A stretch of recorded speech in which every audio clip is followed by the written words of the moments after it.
Welcome to the in front of me Black Shark 5 Pro, and I'll show you how to log out from Gmail account on this device. So first let's all launch the Gmail application, and now click on the right upper corner. We can see that we're logged in here into the Gmail account in our Gmail app, and if you want to log out from Gmail account in Gmail application, you should log out from Google accounts on your device.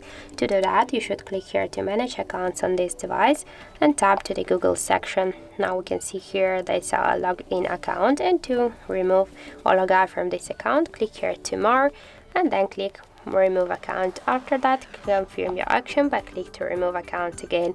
And now in Google account settings, we can see that we successfully log out from the Gmail account. And when we'll go back to the application, we can see that we also log out from Gmail application.